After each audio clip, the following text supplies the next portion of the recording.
Fasting. Should I or should I not? What is it? Does it work? What are the ups and downs? Hello, everyone. My name is Al Persohn. You can contact me at pastor@mascot.church, which is my email address, or in the comments below if you like. If you interact with this channel in any way, YouTube may recommend it on to somebody else, like, share, subscribe, what have you. So, hey, it's good to be back with you today.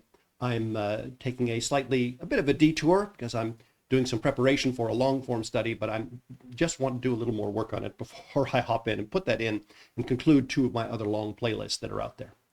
Well, the subject of fasting is really, really interesting and useful for us. So I'm going to hop straight in here. I have done this for many years, from time to time, 2 to 3 days on water only, maybe 4 days, 5 days, and done it for various, mostly health reasons. And I learned some things along the way. And so I don't know how many times I've done this. It would be in the hundreds easily. So it's kind of a natural thing for me.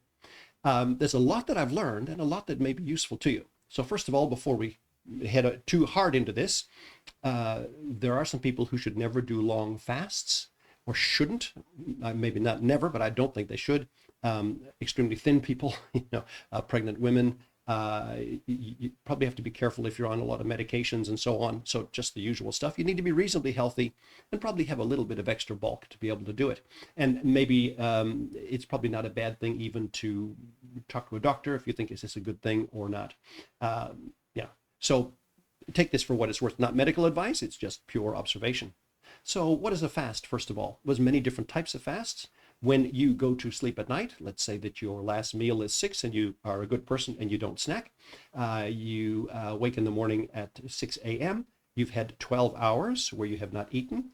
And let's say then you choose to have something to eat. You are having breakfast, which is break fast. You're fasting that overnight. So if you extend that and say, well, I'm not going to eat until noon, just push it a little bit harder, you've already started to enjoy some of the benefits of fasting. It's an intermittent fast. It's short. Let's say, for example, on the previous day that your last meal was at noon. And then you said, well, I'm not going to eat until the noon the next day. You've actually done 24 hours and haven't even known it. A lot of us have actually done that. And so, and that's very easy. Now, well, not for everyone, I guess. So when I talk about this, we're talking about at least 3 days, 3.5 days. That's the most that I ever do. Typically at the moment, sometimes 4 and 5, but I'm quite lean, and I start to get really, really thin if I start doing that. So not always necessarily a good thing, though I could probably drop a little bit here. Anyways, guy says he's lean, he looks in the mirror, thinks, you could lose some more. But it's not about weight loss necessarily. So one of the things that contributed to this was, and this discussion, is that I used fasting to deal with my own emotional condition and prepare for it in the last several years since my precious wife became ill before she made her final journey into eternity last year. And the thing that I learned in fasting over time is that there's a time once you get fasting right where you are extremely chilled and very focused. And that's the place I want to get to. Extremely chilled and very focused. Now, your first couple of day fast, you're probably going to be stressed because your body's not used to it. You're not used to it, especially if you eat a lot of sugar and a lot of sweet stuff beforehand. It'll be a bit tough. But once you get in the mode and you've kind of worked on it, you can get to that place. So that's kind of my aim. So when I fasted, I do that. Now, I learned that being about being chilled and focused long before we had the sort of challenges that I've just talked about recently, and I realized how really that worked, and that was really fascinating. So I, like every other human being, am prone to anxiety. I fret about things coming, and I fret about what's in the day. I don't think I'm alone here, but I don't fall into anxiety often because I learn that's a weakness, and so I prepare for it, and I stay strong on the way, right? So it's one thing to fall every time into another area. There's another to know your weaknesses and know the issues and to build a good wall around it so that you don't fall. That's what's called self-discipline. We all have that. We all know. I'm not telling you anything new. It's just the way that we work. So back to this whole chilled thing. When you've got yourself in this role, you begin to fast. A few things start taking place. One is you're obviously not consuming any food. You might do water or whatever, and I actually do black coffee in the morning for a couple up until it tastes bad. I can't do any more of it, but that was really nice. Just a double shot in a small cup that my son-in-law brought back from New Zealand for me. It's just just a little one like that, but ooh, really good. But you don't have to do it. Some people just water. There's other people who do dry fasting. I've never done that, but it might be worth trying, which is you're not consuming anything. So I'm not consuming anything. A few things take place very, very quickly. Within the first day, your body starts saying to you, hey, you need to find food, because it really doesn't know that you're imposing this on yourself. So your senses begin to heighten, because your body prioritizes it, says, well, I'm not digesting food. I don't know what's going on here. So I'll improve your sense of smell. I'll improve your sense of eyesight. I'll improve your cognitive ability. So it seems that something happens. Now, I've done this, hundreds of times. I've seen it happen many, many times, where you have this cognitive clarity that happens in a fast. And it happens because your body needs to find food. Now, there are other contributors to this cognitive clarity that I can discern and that I've read about that makes sense. The other thing that's happening during this fast time is that you're not consuming glucose, not consuming sugar. You shouldn't consume too much of it anyways. But even if you're on a low sugar diet, your body is still producing glucose in the system for it to run. As your body no longer needs that and is no longer bulking it up, it starts to burn what's there, starts to use what's there. So it takes the excess glucose from wherever it is, and I'm saying excess, what you don't need. It takes it from the liver and gets rid of it.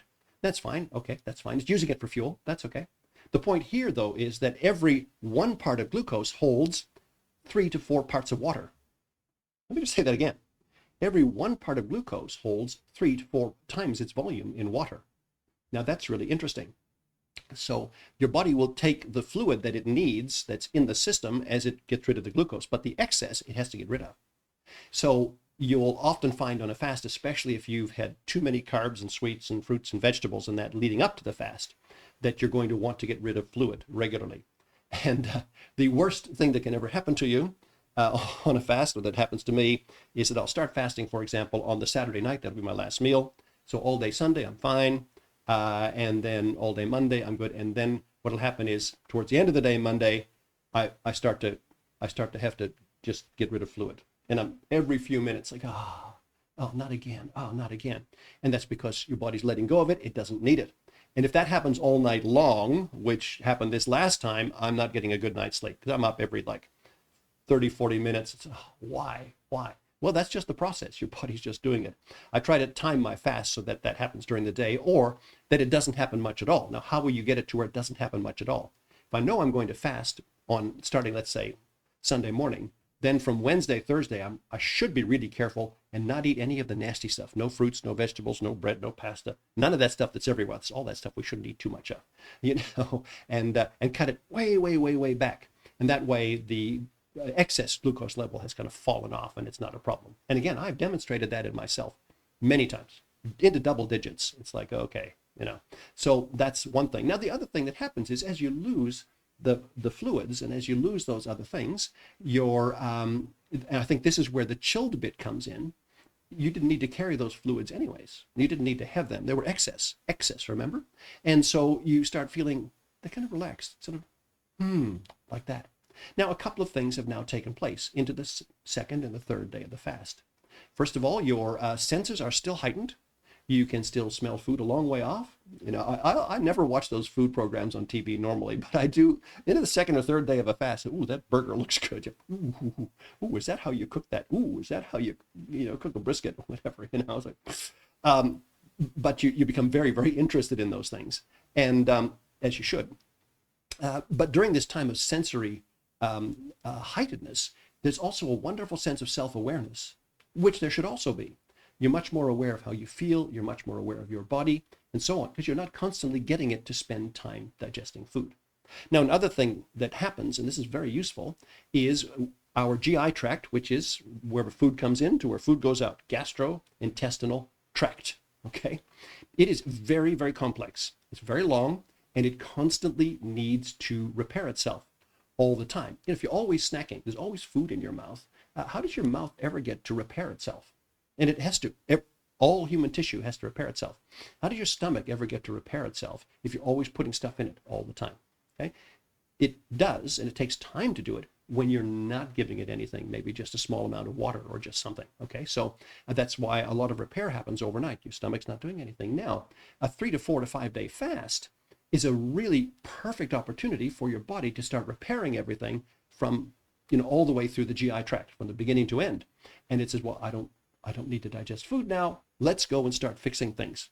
And you know this as well. If you've got reasonably good energy in your life and there are no more inputs, there's no distractions, nothing coming at you, one of the things that you are probably going to start doing is cleaning your house, or a little extra cleaning. You might say, it's time to wash the car, or it's time to do the yard, or it's time to sort out this bookshelf, or do that. I've got time to do that. And please just don't watch TV and waste those days. Those are precious times when you have them. And so this is one of the things that your body does. It's always optimized for stability and for fixing itself. So this is another thing that takes place.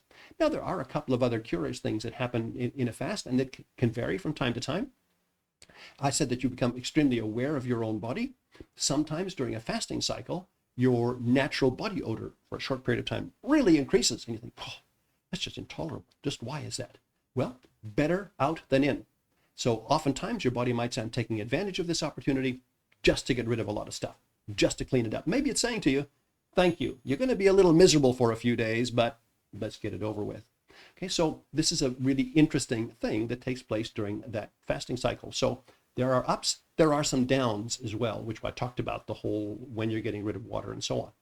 A couple of other things that are curious downs about fasting, they may be ups as well, is that you will oftentimes in this time period, I don't really know why this is, I've read some things on it, but you'll oftentimes in this time period get on the emotional roller coaster a little bit. Maybe it's because of the lack of food or whatever. Certainly that was not nearly as severe as the other things that affected me emotionally in the last few months, but the last couple of years. But certainly that's a thing to watch. Your emotions may not be that stable. That can be an up and a down. You might have really vivid dreams. That's also the case. I do suggest, and I think this is probably a good thing, especially if you're sweating, is to have a little bit of maybe salt water or to take some electrolytes, because your body will diminish those really quickly. Those are held in a lot of the fluids that you have in your body that you're getting rid of. So that's the point. Should you exercise or train on a fast? Well, typically I do kind of a hard run early in the morning before sunrise, barefoot on the beach, and I'll do that pretty much every day. But in a 4 to 5 day fast, I usually take a couple of days off, and But what I have noticed in the past, though, is on the 4th or 5th day of a fast, if I'm doing a longer one, I'll start getting chest pains if I exercise. And the way to stop that is to take electrolytes constantly, which are your mineral solutions and so on. So that's also useful because you really deplete those. The chest pain is like, oh, that's not a good thing, right? But I just think, well, I'm just not going to do that. You can do a little bit of lifting or a bit of short stuff, but whatever. So yes, you can keep on exercising. There are people who will go on long fasts and they will exercise the whole time. They will. So how about fasting and weight loss, weight burning? This seems to be something that your body gets to learn over time. Oftentimes on a fast, you don't get into weight loss mode. I get into it very quickly. It's possibly because I anticipate it, or maybe because my body is adapted more to fat burning than to carb burning, which some people say that might be the case. But truly, I get into weight loss mode really rapidly. A week on a fast and I'm a scarecrow. I've seen other people, heavier people, a week on a fast not losing anything. So this does have to do with where your body is up to and what and how. So it's not a hard and fast rule. Know yourself, know what you're capable of doing. So if you and biblically there were historically fasts that were required in the Old Covenant. It was not really the kind of thing that I think a lot of people overblow fasting and think that it's always a spiritual thing. The Lord did give some special instructions about a fast that's dedicated to the Lord, that we don't tell anybody. You just go and do that. Now, if I'm just fasting in a natural case, I can talk about it easy. There's no drama. It's not really super spiritual, but it is a great opportunity because you're cognitively more aware. You're a bit more stable. It is a wonderful time. It can produce an environment which is really wonderful for devotions and so on. I also suggest that if you do fast, and you choose to do that, to fast other things as well. To just maybe cut back on entertainment, cut back on that, maybe change your reading, focus your reading a little bit differently, adjust your prayer life a little bit differently so that you can take advantage of all of that. Finally, breaking a fast. The one thing that I would strongly suggest that you do not do is break your fast with a big junk food meal. any fast of any length. But basically what you really want to do is say, well, let's now come off with nice clean food and something that's easy to digest, that's easy for my system to start up again, that just meets my basic nutritional requirements. The other thing you can do here is you can train yourself. You can say, before this fasting time, I was eating way too many, I don't know, pick it, donuts, way too many mangoes, way too whatever. And it was like, all right, enough. This stuff isn't good for me. Stop. And you can say, okay, I'm going to use the fast to hit the reset button. And I'm going to kind of come off that and get back to healthier, more pure food and better time schedules. That's something that you have to discipline yourself to do. Oftentimes I'll miss that. I'll say, okay, after this fast, I'm going to say no snacking, fixed meals, etc. Or you can come back in and do it, because the moment you start eating, you will get a little bit more hungry. Finally, did I say finally yet? Hunger and fasting. I would imagine as you first experiment with fasting, you'll get hungry during a fast. I basically don't get very hungry. I could always want food, but it's not like that gripping hunger that you think would be there. So that's another thing that's not really very hard to manage. There are a few odd other little things that come up from time to time that you say, this is really, really interesting. This is really wonderful. I break my fast basically with hot smoked fish. I like it because it's salty, it's oily, it's just got the right flavor, and it's just nice. The other reason for the hot smoked fish is that I can't eat it fast. I've got to take the little bits of fish meat and pull it off the bone and eat it slowly. And when I sit there with that wonderful creature on the plate in front of me and I eat it, I always become very, very grateful. And I say, Lord, this animal only existed for one purpose, and that is to feed me. So I'm very grateful I can see this creature in its entirety, on the plate, and realize how wonderful it is and how wonderfully we're cared for. Okay, so this has just been a couple of thoughts. Fasting. Should I? Should I not? Well, I think that probably it's something to consider one way or another. What is it? We talked about that. Does it work? I'm sure that it does. What are the ups and downs? I hope that I've addressed some of those for you today. That's the video. We will see you again next week.